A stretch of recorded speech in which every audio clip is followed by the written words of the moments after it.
Hello दोस्तों, स्वागत है आप सबका आपके अपने एलएनजी के जीएस में। मैं हूं अमृत मिश्रा और आज की वीडियो में दोस्तों, जैसा कि आप लोगों ने थंबनेल पे देख ही लिया है, आज की वीडियो में हम लोग चर्चा करने वाले हैं कि 2024 में जब आपका एग्जाम होगा उसके बाद मेरिट लिस्ट आपका किस तरीके से प्रिपेयर होगा, उसी पे एकदम डिटेल से हम लोग चर्चा करने वाले हैं। तो चलिए दोस्तों, टॉपिक को शुरू करते हैं। दोस्तों, जैसा कि आप सभी जानते ही हैं कि जो बेल्टॉन का एग्जाम है उसमें मैंने पहले ही आपसे कहा है कि आपको सबसे ज्यादा जो ध्यान देने वाली बात है वो एमसीक्यू के अलावा हिंदी टाइपिंग पे आपको ज्यादा फोकस। जैसा कि आप सभी देख सकते हैं, यहाँ पे जो मार्क्स मैंने कुछ लिए हैं वो आपको समझाने के लिए लिया गया है और ये जो मार्क्स बनाए गए हैं, अरेंज किए गए हैं, वो हिंदी टाइपिंग को वरीयता में रखते हुए बनाया गया है। जैसे कि आप देख सकते हैं, सबसे पहले जो बंदा है उसको हिंदी में 45 नंबर है, उसके बाद 36, 35.5, 35.5, 32.6, 32.6, 30.8, 30.6। अब यहाँ पर ये जो लिस्ट बनेगा आपका मेरिट लिस्ट, वो हिंदी टाइपिंग को ध्यान में रख के ही बनेगा, लेकिन यहाँ पे कुछ केस बनेंगे और उन केसों को आपको समझना है। पहला केस दोस्तों ये है कि मान लीजिए जैसे यहाँ पर दो बंदे हैं, ये पहला केस है हमारा। अब हम केस बाय केस इसका अध्ययन कर लेते हैं कि किस किस सिचुएशन में कौन सा केस काम आने वाला है आपका।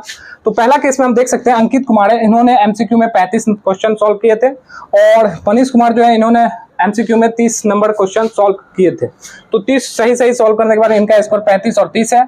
और इंग्लिश में इनका जो है 40 वर्ड पर मिनट है अंकित का, और मनीष का जो है 45 वर्ड पर मिनट है। लेकिन आप देख सकते हैं कि यहाँ पर अंकित कुमार को जो है हिंदी में 45 वर्ड पर मिनट की स्पीड दिखाई जा रही है और हिंदी में जो है मनीष कुमार को 36 वर्ड पर मिनट की स्पीड है। तो 36 वर्ड पर मिनट की स्पीड होने के कारण ये देख सकते हैं कि इंग्लिश में भले ही आपको नजर आ रहा है कि मनीष कुमार के पास ज्यादा स्पीड है, लेकिन आप देख सकते हैं हिंदी में चूंकि अंकित कुमार के पास ज्यादा स्पीड है, इसलिए अंकित कुमार को पहले नंबर पर रखा गया है और उसके बाद मनीष कुमार को रखा गया है। तो पहला कंडीशन तो आपको समझ में आ गया कि सबसे पहले देखा जाएगा कि दोनों में किसका हिंदी टाइपिंग में ज्यादा स्पीड है। जिसका हिंदी टाइपिंग में ज्यादा स्पीड होगा उसको ऊपर रखा जाएगा सूची में। उसके बाद दोस्तों, ये हमारा पहला केस हो गया। दूसरा केस दोस्तों जो है वो देखने के लिए तब मिलते हैं जब हमारा सिंपल से बात है हिंदी टाइपिंग के मार्क्स सेम हो जाए। इसमें आप कह सकते हैं कि दोनों के जो हिंदी मार्क्स हैं वो सेम हो गए हैं।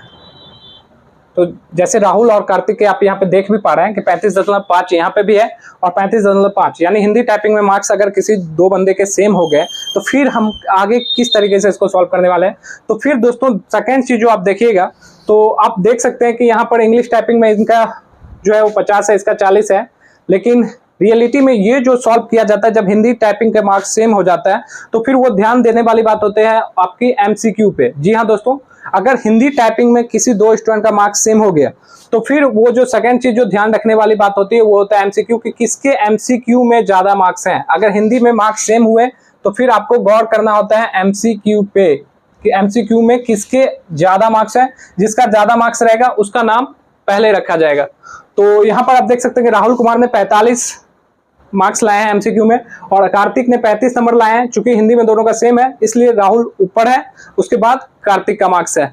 अगर इसके बाद दोस्तों बात करें आगे, तो दोस्तों ऐसा भी सिचुएशन हो सकता है कि आपको हिंदी के मार्क्स जो है टाइपिंग के सेम हो जाए और एमसीक्यू के भी मार्क्स सेम हो जाए। अगर ऐसा कंडीशन आया कि आपका हिंदी का मार्क्स सेम हो गया, हिंदी सेम है, और फिर आप कह रहे हैं कि सर एमसीक्यू भी सेम है, तो इस कंडीशन में दोस्तों अगर हिंदी और एमसीक्यू दोनों सेम है तो फिर इस कंडीशन में आपके इंग्लिश टाइपिंग को ध्यान में रखा जाएगा। यानी अब जो आपको वरीयता मिलेगी वो इंग्लिश टाइपिंग के अकॉर्डिंग मिलेगी कि इंग्लिश में किसके मार्क्स अधिक हैं।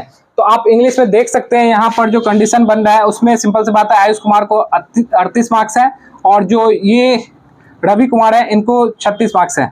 तो इसलिए पहले जो रखा गया है वो आयुष का नाम रखा गया है, उसके बाद रवि कुमार का नाम रखा गया है। इसके अलावा दोस्तों तीसरा कंडीशन हमारा ये मान के चलते हैं अब हम लोग कि अगर तीनों चीज में सेम हो जाए, यानी कि जैसा आप देख सकते हैं कि शिव और पीयूष के एमसीक्यू में भी 45 नंबर है, इसे भी एमसीक्यू में 45 नंबर है, इसका जो इंग्लिश में टाइपिंग है वो 28 है, इसका भी इंग्लिश में जो टाइपिंग है वो 28 है। तो इसके अलावा दोस्तों आप यहाँ पे देख सकते हैं कि हिंदी में भी जो इनके मार्क्स है वो 30.8 ही है और इसका भी 30.8 है। तो यहाँ पे जो तीनों कंडीशन है, तीनों के मार्क्स एकदम बिल्कुल सेम है तीनों चीजों में। तो अब इसमें किसके आधार पे निकाला जाएगा, तो दोस्तों अब यहाँ पर जो कंडीशन बनता है वो बनता है दोस्तों एज के अकॉर्डिंग। यानी कि जिसका डेट ऑफ बर्थ पहले होगा, यानी कि जो उम्र में बड़ा होगा उसका नाम पहले रखा जाएगा दोस्तों। तो उम्मीद है कि आपको सारी बातें मैंने अच्छे तरीके से क्लियर कर दी है। आपको इस टॉपिक से रिलेटेड कुछ भी पूछना है तो आप कमेंट करके मुझसे पूछ सकते हैं। तो दोस्तों कुछ लोगों का कमेंट था कि सर बैक स्पेस का यूज कर सकते हैं या नहीं। बैक स्पेस का यूज आपका अलाउ है, आप पूरे सेंटेंस तक को मिटा सकते हैं। मैंने पीछे की वीडियो में बताया था आपको कि सिंपल सी बात है, आप एक वर्ड तक ही मिटा सकते हैं, क्योंकि मैंने जिन लोगों से जानकारी ली थी उन लोगों ने मुझे इतना ही जानकारी दी थी कि सिंपल सी बात है हम एक वर्ड तक मिटा कि उन्होंने शायद देखा होगा और उन्हें लग रहा होगा कि वहीं तक मिट सकता है, लेकिन आप पूरे के पूरे सेंटेंस को मिटा सकते हैं। लेकिन मैं चाहूंगा कि आप कम से कम गलती करें और मिटाने के जगह पे आप आगे टाइपिंग करने पे ध्यान दें तो ज्यादा बेहतर होगा आपके लिए। तो दोस्तों इस वीडियो में बस इतना ही, मिलते हैं अपने नेक्स्ट वीडियो में, तब तक के लिए जय हिंद।